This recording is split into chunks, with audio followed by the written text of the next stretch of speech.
na dia teo aza izay fijerena fotony nikianjana larobe izay dia niazakazaka ny fivoaran'ny vaovao satria dia tapaka zany zao fa dia mijanona ho kianjan'ny taranja fototra atletisme nikianjana larobe na ato moa zany intetika sy fa dia afindrana toerakafa izay kianja syntetika izay mitondra fanazavana mahakasika an'ina izay ny ministry ny fanatanjahantena Andreo Mosarso Jean Anisy. Ny kianja ny atletisme ao Larobe zany dia tsara milaza antsika fa ny fanapahan-kevitra farany zany dia nahato aloha izay fanaovana ny kianja ho syntetika izay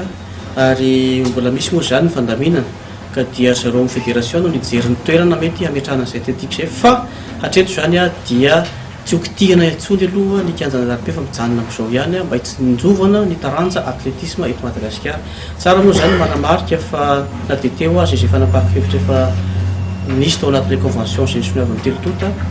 everiko fa amin'ny vanim-potoana toy izao dia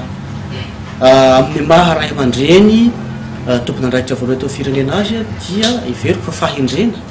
ny maka-hevitra amin'ny ray aman-dreny filoham-pirenena ka izy no mitondra ny hevitra nanafoana izay fanapahan-kevitra saika natao tosana ny terrain synthétique tao Larobe izay mba fitsimbinana andreo tanorantsika ao anatin'ny taranja atletisme izay ary dia vahaolana moa dia mbola mifandamina izay haisiny eo amin'ny fédération malagasy ny football amin'izay mety ametrahana ny kianja synthétique io. Mahakasika an'ilay fanamboarana kianja indreo matomiditra efa nilesahana ihany ny kianja ny Ambatondrazaka ny kianja Fianaratsoa aiza ho aiza zany fanomboana ny asa ny fanamboarana an'ireo kianja. Mahakasika ny indrindra aloha zany hatreto dia mbola eo am-pikarohana ny vahaolana raha ny tena marina satria somary maromaro ihany ny vola tsy ny vola mbola tsy maintsy karohana ahafahana manohy an'ireo asa ireo fa dia atoato angambany dia hisy ihany fanomezam-baovao mahakasika an'izay.